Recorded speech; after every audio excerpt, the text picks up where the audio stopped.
Welcome, everyone.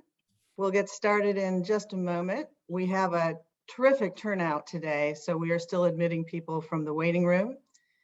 In the meantime, weren't those terrific slides? These are two very beautiful cities, and it really shows. So thank you, Karen Howe-Fernandez and Andy Reid, for putting that deck together. You'll get a chance to see it again at the end of the program. So let's let a few more people get admitted and we'll get started in a moment.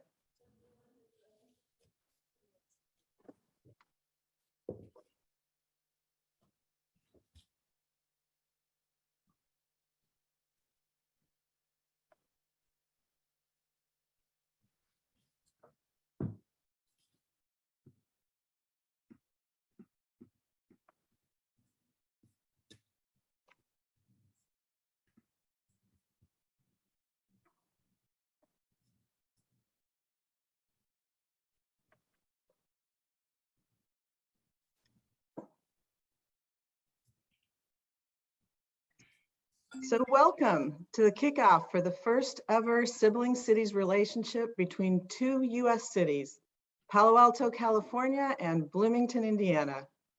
My name is Vicki Vinker and I am the founder of Sibling Cities USA.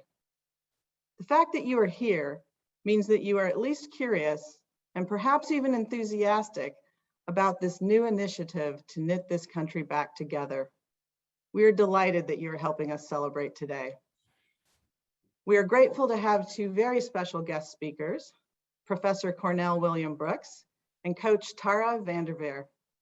We'll start with the signing ceremony where our mayors will execute the first ever Sibling Cities Agreement, making it official.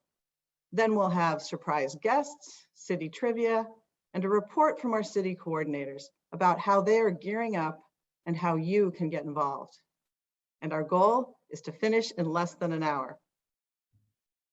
The Palo Alto-Bloomington relationship is the first of what we hope will be many Sibling Cities USA relationships aimed at bridging regional divides. This effort has cross-partisan support, including from Congresswoman Anna Eshoo and Congressman Trey Hollingsworth, representing our inaugural cities. Sibling Cities USA facilitates relationships between distant US cities using three pillars of connection: community, commerce, and civil discourse. For community, we connect residents engaged in service organizations, the arts, education, multi-faith groups, sports, and more to get to know each other and see the tremendous talent, goodwill, and unique attributes of people all across our country.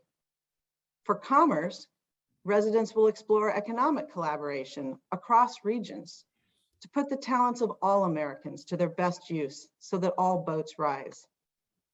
Once we get to know each other, the civil discourse pillar will help us have respectful conversations across the miles to build understanding around issues facing our nation. There is a yearning in America today to get out of the situation we find ourselves in, where we are polarized amidst uncomfortable levels of discord and distrust. It is Sibling Cities USA's goal to help. As Napoleon Bonaparte said, there is someone wiser than any of us, and that is all of us. So, congratulations to the mayors, the leaders, and the residents of Bloomington and Palo Alto for leading the way. When I approached the cities with this proposal, imagine how happy I was when I learned that then Palo Alto Mayor Tom Du Bois had already thought of it. Great minds. Mayor Du Bois championed the idea in his State of the City speech, and over the course of the last year, he, Bloomington Mayor John Hamilton, Bob Wenslow, Karen Howe-Fernandez, Andy Reid, and many others in each city got excited, got involved, and brought us to this exciting day. In the last couple months, Mayors Du Bois and Hamilton brought resolutions to enter this sibling city relationship to their city councils, which passed with flying colors. To live into this vision, each city has a coordinator. In Bloomington, it is Karen Howe-Fernandez, who is building a terrific network of leaders to spearhead connections there. In Palo Alto, Neighbors Abroad has decades of success representing Palo Alto in its international sister cities relationships. And I'm delighted that they are expanding to represent Palo Alto in this first domestic relationship. Andy Reid is Neighbors Abroad's coordinator for Palo Alto. Andy and Karen will share more today about project explorations that are already underway. So let's get on with the signing ceremony. It is my pleasure to introduce Palo Alto Mayor Pat Berg, Bloomington Mayor John Hamilton, and former Palo Alto Mayor, now Council Member Tom Du Bois, who will make it official as we celebrate the start to what we believe will be an exciting, creative, meaningful, and long-lasting friendship between these two cities. Tom, over to you. All right. Hi, everybody. Welcome. And thank you, Vicki, for your leadership. I'm really thrilled that we're formally signing our Sibling City Agreement today. After a year of planning, we announced this in November. And as Vicki said, both of the city councils quickly passed it last year to make it happen. And so today we're celebrating this new relationship with a focus on increasing bonds with the United States, within the United States, connecting on our shared interests, culture, art, business, sustainability, and most of all, having some fun doing it. And I strongly believe in the ideas behind US-based sister sibling cities, building empathy, understanding, bridging differences. And I'm dedicated to making it a success. So Palo Alto has a different form of government than Bloomington. Here, the mayor is a council member and is elected for a one-year term by the city council. And so while I was mayor last year, we now have a new mayor, Pat Berg, who has joined me in his enthusiasm for getting this relationship going. So let me introduce Mayor Pat Berg. Thanks, Tom, and thanks for all the work that you and Mayor Hamilton did last year, along with Vicki and our Neighbors Abroad program to bring this all together. I'm really excited about not just the relationship with Bloomington, which is a great city with a great university and a great history, and we really look forward to all the collaborations and shared learnings that we can do with each other. But as this is a foundation for a broader initiative that is going to bring more parts of America together and finding their common ground and sharing all of their cultures and technologies and relationships, that it's a really exciting movement, and we're just very glad to be part of it and glad to be getting together with our new sibling in Bloomington. And I also want to recognize Vice Mayor Lydia Koo, who was a co-sponsor of our council initiative to adopt the Sibling Cities program, and there's Lydia, and our and specifically our partnership with Bloomington. So thank you very much, and on to Mayor Hamilton. Thank you very much. It's great getting three mayors to keep our remarks short. We're all doing our best at that. Thank you. It is so exciting to be joining as a sibling city today with Palo Alto. I want to thank everybody who's helped make that possible. You've heard that reference to many folks before.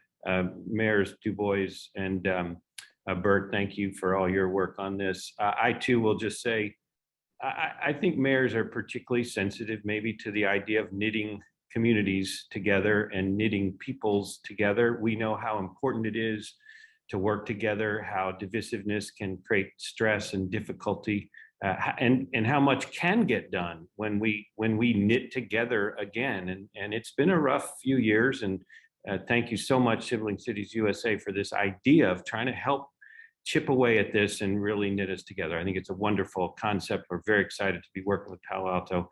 And of course, it can be fun too, to collaborate and work together and knit together. So we look forward to that being the first pair. We're very excited about that. I will also mention in our structure of government, we have an elected mayor that serves 4-year terms and elected 9-member city council. And we have with us today Vice President of the current City Council, Sue Scambolari. Wave, if you will. Sue, thanks for being here. President Susan Sandberg was unavoidably not able to be here today. We have Deputy Mayor Don Griffin, who's a full-time deputy mayor for the city. And then last year's president, who really spearheaded and shepherded this through, is joining with us as well. And Jim Sims, I'm going to hand it to you because you get to do the duty of getting this thing signed while we do it. Thank you all for being here. All right, thank you, Mayor Hamilton. It's very, very nice to hear the mayors keep it brief. And as we know, city council members can have the same challenges. Before I get started, I'd like to wish everyone a happy Black History Month. And I hope we're all able to celebrate and learn some things and get closer to that civil discourse part that Vicki spoke of earlier. It is my honor to be here today to speak on behalf of current President, Councilmember Susan Sandberg. And I'm looking at Council Vice President Sue Scamboluri, who was also the Vice President last year, as we met with Vicki and Mayor Du Bois and Mayor Hamilton and Vice Mayor Don Griffin to get this exciting sister cities relationship started. So I will say, I'm not sure I can stay the entire program today. I wish I could. I do have a funeral to attend at my home church in a little bit. But without further ado, it is my honor and pleasure to read into the record this agreement for the establishment of a sibling city relationship. I'm not so sure if I could say this, but I think while we're doing this, that the mayors will indeed sign the documents in their slots on their parts. Thank you. And it reads as follows. The city of Bloomington, Indiana, and the city of Palo Alto, California, share a common interest in promoting understanding, friendship, and relationship with their fellow Americans across the miles. The city councils of Bloomington and Palo Alto have each adopted resolutions to promote this common interest by entering a sibling city relationship between the two cities and have authorized their mayors to enter this agreement. Sibling Cities USA was founded in 2021 to promote relationships between US cities and promote national unity through 3 pillars of connection. Those are community, commerce, and civil discourse. Therefore, the two cities agree to build connections in the areas of community, commerce, and civil discourse, and in particular, education, technology, sustainability practices, culture, business, sports, and the arts, and therefore, I hereby proclaim themselves sibling cities effective as of December 1st, 2021, the date on which both city councils had passed authorizing resolutions. The agreement shall remain in force in perpetuity so long as neither city terminates it. And at the bottom, it has Mayor John Hamilton, City of Bloomington, Pat Berg, Mayor, City of Palo Alto, and former Mayor Tom Du Bois, City of Palo Alto. Executed this 15th day of February 2022. Congratulations. Can we get a round of applause, please? Thank you very much. So that was a virtual Zoom signing. Each of us signed a copy, and I'm glad I got to participate as a former mayor. Now we're going to hear from a person who's put up some truly gaudy numbers. 1,143 wins, the most wins in women's basketball, 3 times Naismith Coach of the Year. She coached Team USA to a gold in 1996, 16 times the Pac-12 Coach of the Year, 93 NCAA tournament wins, 3 national championships, and a lot of NCAA Final Fours, Elite Eights, and Sweet 16s. And she did all this, she did a lot of this in an academic environment at Stanford University, where she's run a program that's turned out not only great ball players, but great leaders who go on to do great things, whether in sports or elsewhere. 30 of her players went on to play in the WNBA. 21 of her players have become coaches or women engaged in basketball management. And Coach Tara Vanderveer is also a Hoosier. And she's in the Indiana University Athletic Hall of Fame. After attending another college for 1 year, she was starting guard for 3 years at Indiana and on the dean's list for each of those 3 years. I'm from Ohio, so I have to mention that she had 2 successful stints coaching at Ohio State. before taking the job at Stanford, where she quickly turned the program around. She's also known to be a great piano player, an opera fan, and a sailor. And she joins us in the midst of the current season with Stanford ranked #2 in the country. So Coach Tara Vanderveer, welcome. Tom, thank you very much. And thank you for inviting me to be part of this. You know, I couldn't think of a better sibling city for Palo Alto than Bloomington. And I'm biased because, first of all, I think that both places are really defined by the great universities that are part of their community. Having attended Indiana University, you know, and working now at Stanford University, everyone says to me, "Oh, Stanford's the most beautiful university in the world." I said, well, I think it's tied with Indiana University. Both universities are such extraordinary places. So my experience is with two of the greatest universities in the world. And also, I think two of the greatest communities in the world. What I remember, I was a transfer to Indiana. I just remember the friendliness of the people, whether it was in Bloomington or, you know, at the university, the professors, the fellow students. And then, of course, it was also the basketball. I was just a basketball gym rat, a nut. I was there when Coach Bobby Knight was the head coach of the men. I watched all of their practices. So basketball has been a big part of my life, obviously, and learning so much from Coach Knight, my former coach, who unfortunately passed away. B. Gordon was a great coach at Indiana. And, you know, I feel like I brought all the things that I learned at Indiana to Stanford in my coaching experience. As a coach, one of the things that I really feel is the most important part of our team is the fact that we have a sisterhood. So the fact that we are sister or sibling cities. When you're a sibling, you treat each other in a way that's different than maybe even a teammate. And we're fortunate on our team, we have a set of twins and we've had a number of sisters. And when you have sisters on your basketball team, your chemistry is different. And I think that what people on a team, when they're sisters, they really relate to each other on a really positive, a different way. So if we can encourage sibling or sisterhood between us and the you know, people of both cities, Palo Alto and Bloomington, I think that will be a great service. What I hope is that maybe we can encourage some of the Indiana University basketball and maybe other sports teams to come out and play Stanford and maybe get something going that way too. That might encourage people getting to know each other. So thank you very much for the invitation to be part of this program. I'm really excited. When I think of the one thing I would say, what I really miss here, we got a lot of rain in Bloomington. And Bloomington, if you could send us some of your water, that would be great. The only thing, you know, we really lack that out here in California.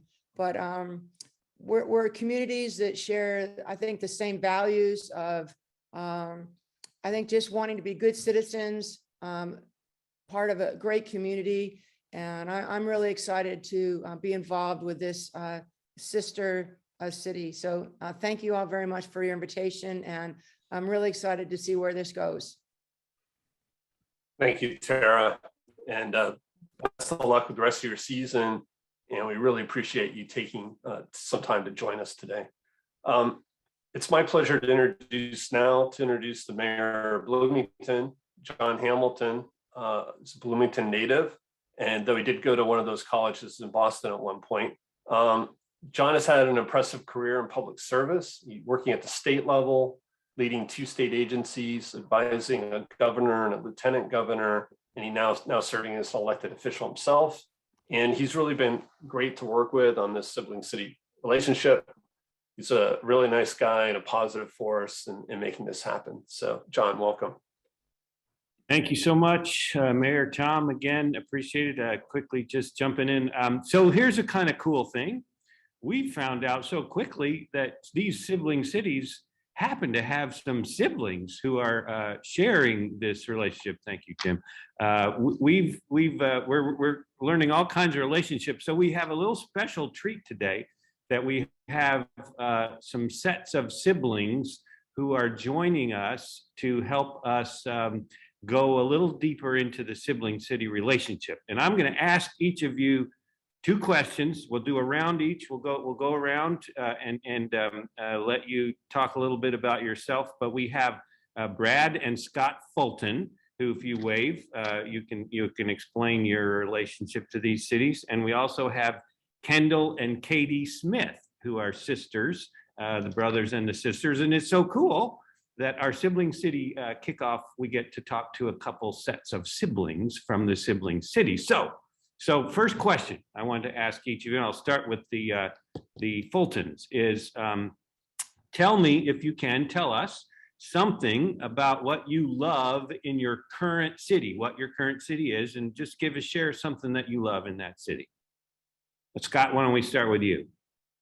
Yeah, I'm in Palo Alto, and the Bay Area can be pretty transient. But Palo Alto has an incredible amount of history, for a small town, and has a great sense of community. We've been here 10 years, and it's the best place we've ever lived. All right, Brad. Well, I definitely like the relatively low housing prices. My 5-minute commute is pretty nice as well. And although Coach Vanderveer mentioned the rain, she neglected to mention the snow, which we don't get enough snow, but we get more than Palo Alto. So those are the 3 highlights of Bloomington for me. Thank you, you 2 brothers. I'll come back to you with another question, but let me go to Kendall, if I can start with you with the same question here in Bloomington. Yeah, so I'm in Bloomington and also a student at Indiana University. I would have to say my favorite part about being in Bloomington is the community. Coming from a small town in Indiana, I've never experienced diversity of culture and ideas like this. It's a really great place to be. There's always something going on and a great way to be connected with others around you. So yeah, that's definitely my favorite part of Bloomington. Thank you. And Katie from Palo Alto, Stanford. Hi, yeah, ironically, I was going to say something so similar to my sister. I have met so many people from different walks of life, and we've all congregated here at Palo Alto, and it's been really, really great to meet people and just have diversity of opinion, thoughts, ethnicity, etc. Nice. Well, I hope you all feel the kind of, I don't know, the harmony, the spirit of siblings talking about sibling cities. We appreciate that. All right, so the second question I'm going to give you, and thank you all again for being here, is, okay, thinking about in your current city where you live, if you tell somebody, oh, I got a sibling who lives in, the other city, or if you admit that, I don't know if you do, but what people say about that, how they react to it, or if you don't want to do that, how you think about the other city. But if you're chatting with friends and say, oh, my sister's in Bloomington, or my sister's in Palo Alto, or my brother, whatever, how do people react in your current city? And we'll go in the same order, except I'll go this time. Let's do Brad first, and then Scott, and then we'll come down to the sisters too. Well, sometimes they think, oh, crazy California. And then I mentioned Palo Alto, and they're like, how do they afford to live there? And, so it makes it even more crazy. But if anything, it's the type of place they'd love to visit, but not necessarily live in. Now, that's from an Indiana perspective. I used to live out in Palo Alto area, and I love that as well. So it's a tough competition. Okay, Scott. Yeah, I'd say their first reaction is great basketball. Honestly, that's the reaction. And the 2 teams don't play each other that often, but I looked up the stat, and the men have played 5 times, and Indiana's won all 5 times. And I think the women, the coach might correct me, but I think the women played last year, and the Stanford women won. So anyway, people think of basketball. Great. Okay, let's try. Katie, you go first this time. When you remind them you're a Hoosier, what do they know about Bloomington if you mention that? Yeah, a lot of students here don't know a lot about Indiana. They think corn or something. I'm always gushing about Bloomington. I'm always telling them we have to visit Bloomington because I've had some really great times there with my siblings. So I think I've gotten the Stanford community rallied to go visit Bloomington. Great. And Kendall, you're actually even involved in this a little bit in the Sibling City stuff formally, which is great. But how do people react when you talk about that? Usually it's about the weather, especially with all the snow we've been getting here. They're like, oh wow, it must be so nice to not have to deal with the snow. I'd say that's definitely the first reaction. Other than that, I think a lot of people here haven't really got the chance to see the West Coast. So they're just kind of more curious about it. And they ask usually if I've been there, and what my experience is with it. But a lot of curiosity, honestly. Great, great. Well, there's no pressure. First siblings, we're highlighting of the first sibling city in America or anything, but we really appreciate you both sets being here, helping us understand the natural linkages that are there and sharing a little bit about that. And we encourage you to keep those family ties strong. All right, because we're working that. So I'm going to hand it off to Mayor Burt. Thank you, all four of you for being with us. And Mayor Burt, off to you for another little episode. Yeah, thanks. So that was great. I'll add that we're both great bike towns, and looking forward to riding out in Bloomington. So I think I'm supposed to kick off a series of trivia questions about the two cities. And let me ask the audience a couple questions, and this is going to be self-reporting. So at the end, raise your hand if you got all four right when we get done. So first was, which musicians were not from Palo Alto? And here they are up on the screen.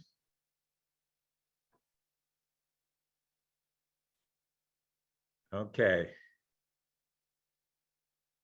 Second question, and that's just to read it off. The first is Grace Slick of the Jefferson Airplane and Starship. Second is the Grateful Dead. Third is Joan Baez, and the fourth is Lindsey Buckingham and Christine McVie who played together. And the second question is, which hard rock icon was born in Bloomington in 1954? Was it Ozzy Osbourne, Steven Tyler, David Lee Roth, or Slash?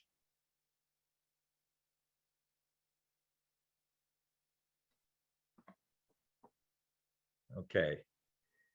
So let me give the answers to the first two, and then we'll go in the second round.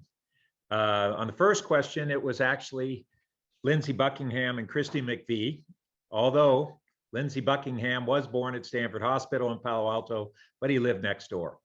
And on the second question, it's David Lee Roth. All right, so you keep track of how many you won. Round two, which company did not have its founding offices in Palo Alto? Tesla, HP or Hewlett Packard, Google, or Facebook?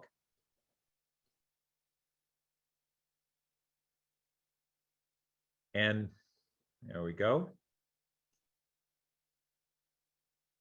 And then on the Bloomington side, which building is not made of Indiana limestone quarried near Bloomington? The Empire State Building, the Biltmore Estate, the Jefferson Memorial, or the National Cathedral? Okay, let's see how we're populating answers. So on the first question, the answer is Tesla. Even though they've been headquartered here for a decade, they were founded up in San Carlos, a few miles away.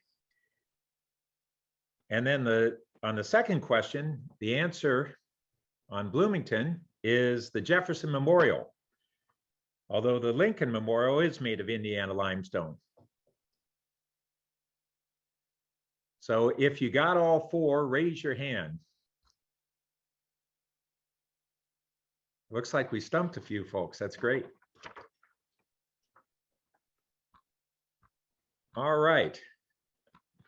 So, I think on that note, I turn it over to the city coordinators, Karen and Andy.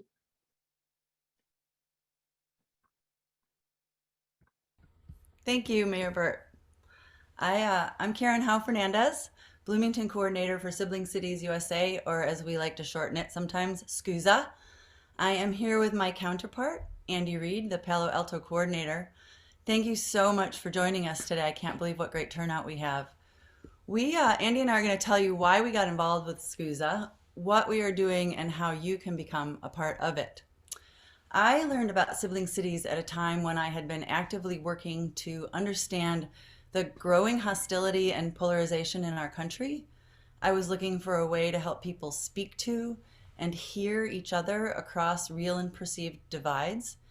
And when Vicki told me about her ideas for Sibling Cities with its 3-pillar structure for connecting distant cities through community engagement, commerce, and ultimately civil discourse, I knew this was my chance. So Vicki and Andy and I knew what we wanted to accomplish, which was city partnerships with the support from their respective governments, providing a framework for interaction between individuals and groups to showcase their cultures, explore common values, and build trust. And we got overwhelming support from the city governments, and then our economic development community and our service organizations. Thank you, Bloomington, Alto, and Palo Alto folks, because with all of your support, your advice, and your buy-in, we also received great responses from the public. So the what was underway, but how to accomplish this is an evolving process. We know that SCUSA can make the connections, but the ideas and the relationships are up to the siblings. In short, we connect and you create. So how this has worked out in practice so far is that someone, usually a representative from a larger group, but not always, contacts Andy or me or Vicki and says, hey, I'd like to meet my counterpart in Bloomington or Palo Alto. And then Andy and I set to work to find a partner. We introduced the partner to SCUSA and our mission. We asked if they would be interested in making the connection. One of the first groups to do this was the Palo Alto Chamber of Commerce. And you may think, but chambers of commerce are local parts of a national group. Why do they need SCUSA? They need SCUSA because Sibling Cities provides the context or the reason for the outreach, as well as the introduction. SCUSA fosters a relationship with a purpose to work within. And as of today, we have 7 connections and 2 or 3 others that we're working on contacts for. And that's just in about 8 weeks' time. The Rotary clubs, of which there are 5 between the 2 cities, are already planning Sibling City visits. So if you or someone you know would like to find a sibling for your organization or for a project you have in mind, or just want to know more about us, you can email me or Andy. And I believe those email addresses are going to show up in the chat. That's bloomington@siblingcitiesusa.org or Palo Alto@siblingcitiesusa.org, or email us through our website, siblingcitiesusa.org.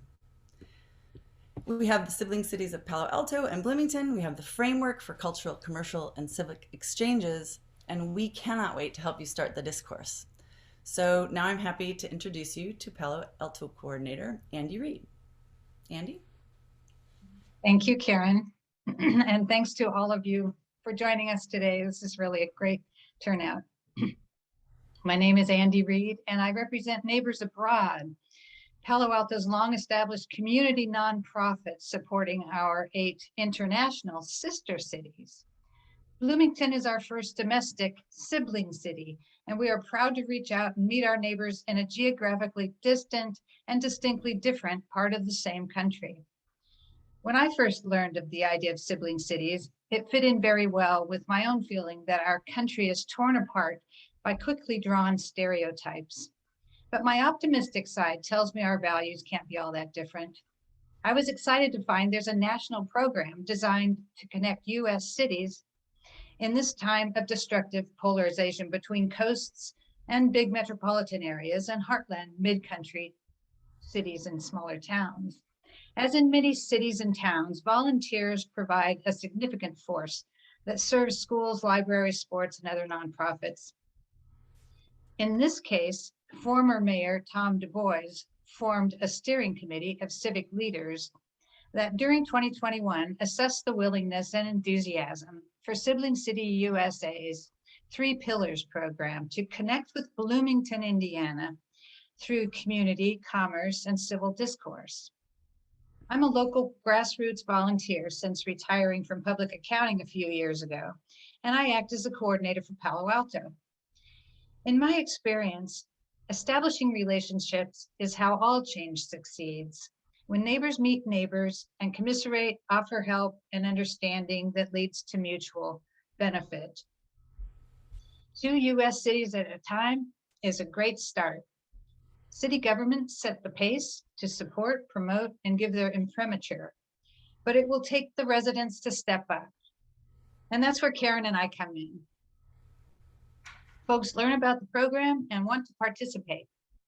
Getting from the talk to the walk is tricky because Sibling Cities doesn't design your programs or prescribe results, but rely on each connection to organically discover what they can learn from and offer to their counterparts.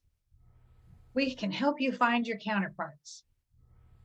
The one example I'll bring up is that I love the idea that Canopy Bloomington has recently organized, and Palo Alto's longtime urban tree advocates, Canopy Palo Alto, is reaching out to them.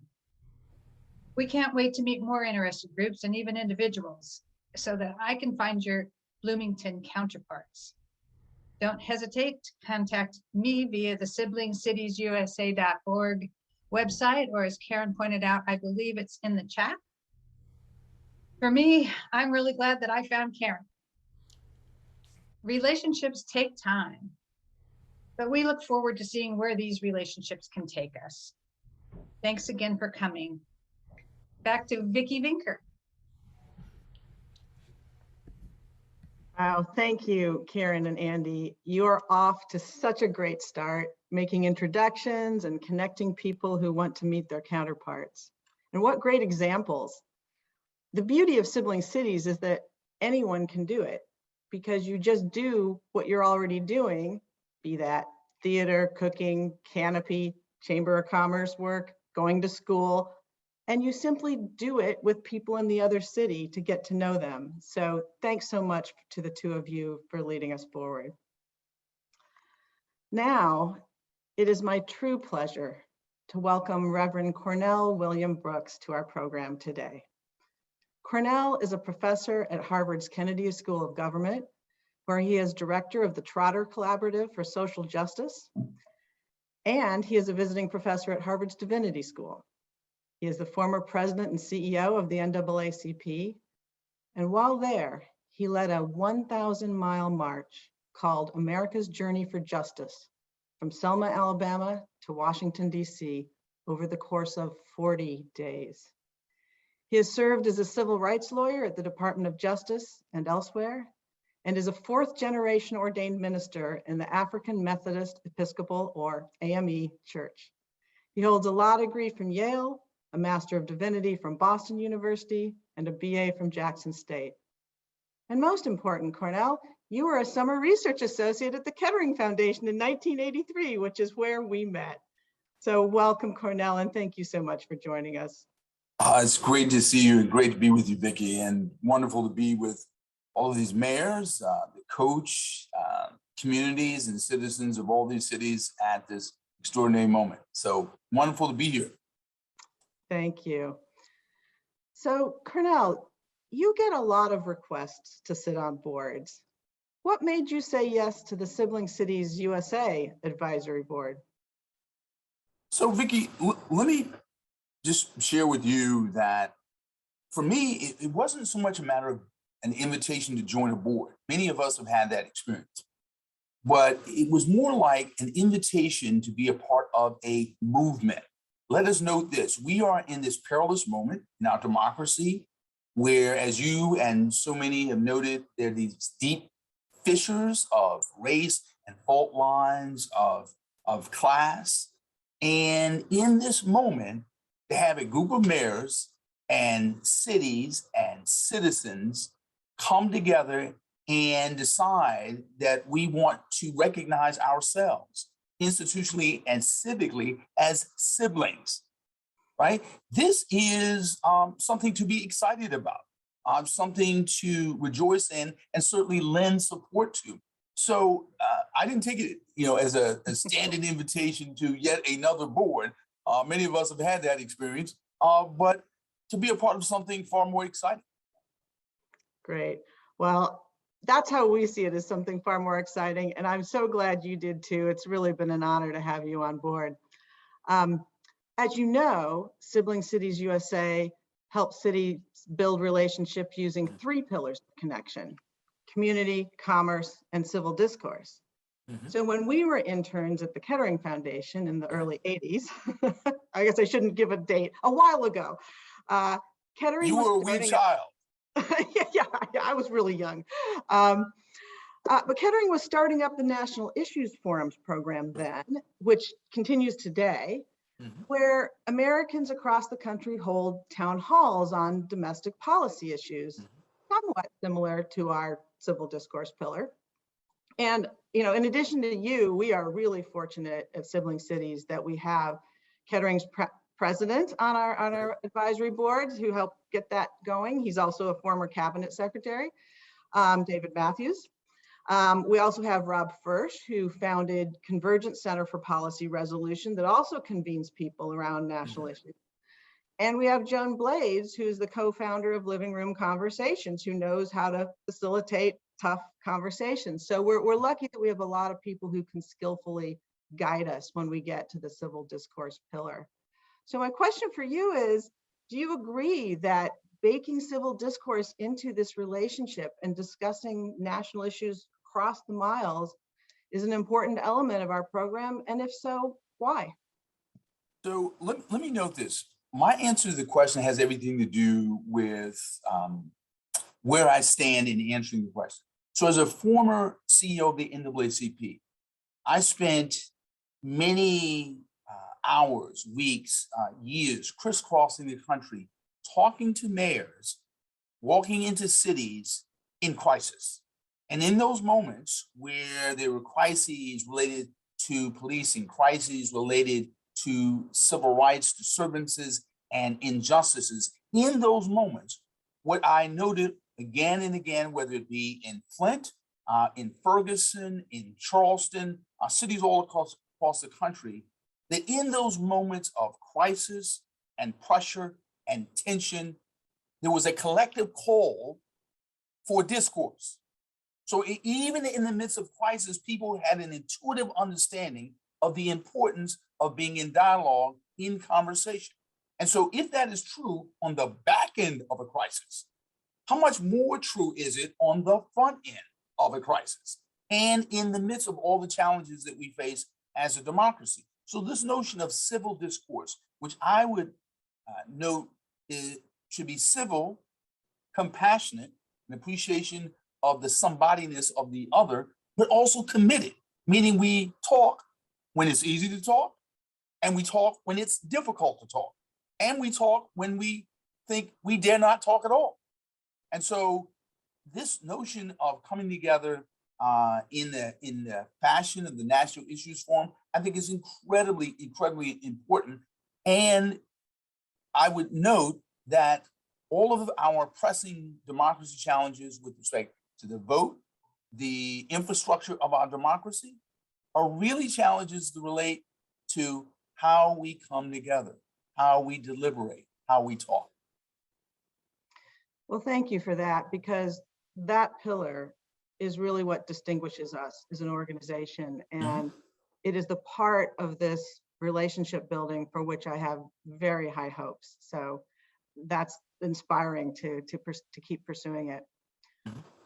So as you've heard earlier in this program, Palo Alto and Bloomington have a surprising number of connections.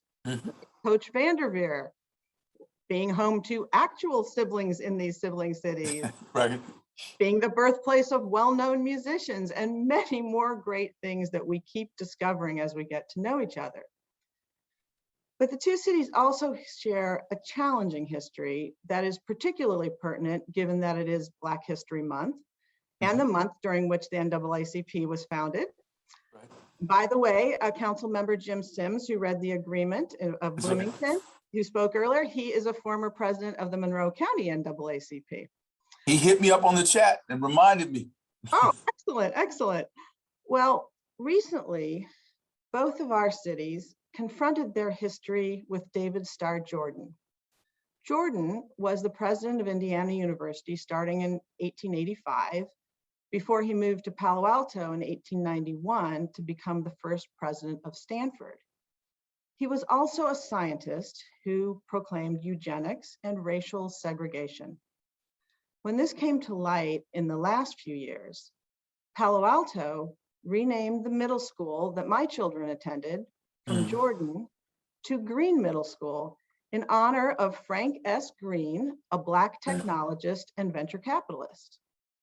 In Bloomington, Mayor Hamilton recently stood with the Eagleson family as Bloomington renamed Jordan Avenue in the Eagleson family's honor.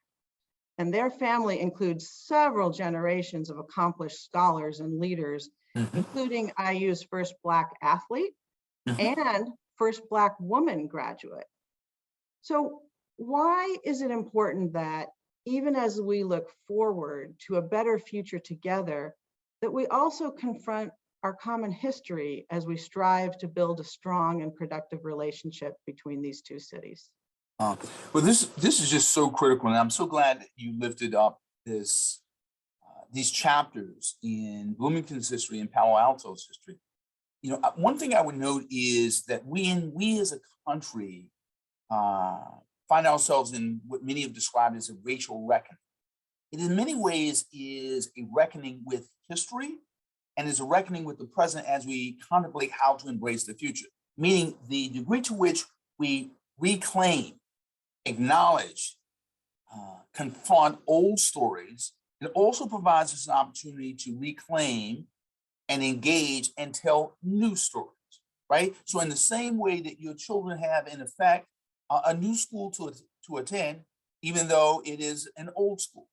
Now, let me note two things about Indiana and Stanford.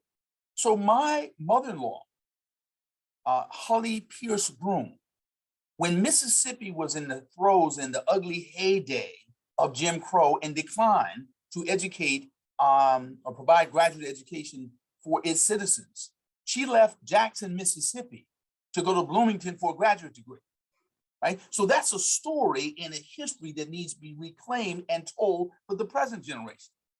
Stanford, for those of us who are civil rights lawyers, understand the role that Stanford Law School has played in terms of scholarship, in terms of illuminating inclusive pathways for civil rights litigation. So my point being here is that we have to confront old stories, ugly stories, but we do that not to mire ourselves in the past, but to literally rewrite, reimagine stories for the future. And one of the best ways to do that is, yes, it's great to have the mayor's talk. Like I do work with the Bloomington Harvard Mayor's Initiative. It's great to have the mayor's talk. They are incredibly important. But we have to have the citizens talk, the neighbors talk, the communities talk, and engage. And part of that is storytelling. And the last point I'll make here is this. You know, as a civil rights advocate, one of the things I've found is one of the best ways to empower people is to literally take their history and remind them of what they have done as a way of pointing to what they might do. So in other words, instead of the past being debilitating, it can be energizing and agency creating and imagination expanding. So, the Sibling Cities initiative is also a history reclamation initiative. So a long answer to a short question. Well, it's good counsel and something that we will try to live into as we move forward with this. So finally, you know that we're trying to expand beyond these two great cities to knit this country together by connecting other cities going forward. So what do you hope comes of this, of not just this relationship, but that of future sibling cities? Like, what do you in 5 years hope we can brag about? Well, what I would imagine and hope for is a constellation of cities across the country, straddling and bridging racial and regional divides. So when you look, I'm from the Deep South. I grew up in the low country of South Carolina. I think it's incredibly important for cities in the South, the Midwest, the Upper Northwest, the Northeast, New England, to be yoked, to be in communion with one another. And so what I love to happen and to imagine is for sibling relationships between cities to be regular and routine and an expectation, specific expectation. In other words, we think that is the norm for us to be engaged with sibling cities all across the country. So I would hope, as with any movement, you want the movement to grow, to expand, and to take what was a ceiling of expectation and make that a floor upon which you build. Lovely. Well, I think I hear you lifting up that we should become a movement of peacemakers, and blessed are the peacemakers. So, Cornell, thank you so much for joining us today. Your work and your words are inspiring, and I'm personally glad to be reconnecting with you. And on behalf of Sibling Cities, it's just tremendous to have your support on this journey. So thank you so much for joining us. Absolutely. So as you all can see from our program today, connecting with each other matters. And the good news is the possibilities are endless. I hope this has sparked your ideas for reaching out across the miles, because this is driven by you, by what you want to share and what you are curious about in the other city. We want to nurture a wide range of relationships so we can really get to know each other through our communities and commerce. Then we'll help people in Bloomington and Palo Alto really talk to each other, just like we were discussing with Cornell, with respect and trust, not necessarily to come to agreement, but to come to a better understanding. So before we part, I want to announce an upcoming happening. The flyer for this event and the Sibling Cities website are sporting a beautiful new logo. Thanks to Neighbors Abroad and Bob Wenslow for making that happen. We think there should also be a logo specific to the Bloomington Palo Alto relationship. Now, given the talent in these two cities, in the next month or so, we will be launching a contest to design the Bloomington Palo Alto Sibling Cities logo. So if you are a graphic designer or know someone who is, stay on the lookout for this healthy rivalry that's coming up. And that's not all that's upcoming. In addition to the connections Andy and Karen are building, over the course of the next year, we hope to have a delegation from Palo Alto visit Bloomington and vice versa. Perhaps we'll even swap mayors for a day. We'd really like to have a student exchange program if we can find the resources. And next fall or winter, we will start adding citizen discussions in town halls to foster the respectful civil discourse that we've been talking about. So friends, we are just getting started, and we welcome all, and I mean all, to join us. And more can get involved at any time. It will never be too late, because this is a relationship that we hope will grow, evolve, and endure over the years. And if you don't live in Palo Alto or Bloomington, I invite you to join us too. Go to our website and send us a note. We are expanding to other cities and we'd love your help. So while we're just getting going, something important has already happened. Leaders in both communities have already started coming together to make today possible. The amazing people you've heard from are just the tip of the iceberg.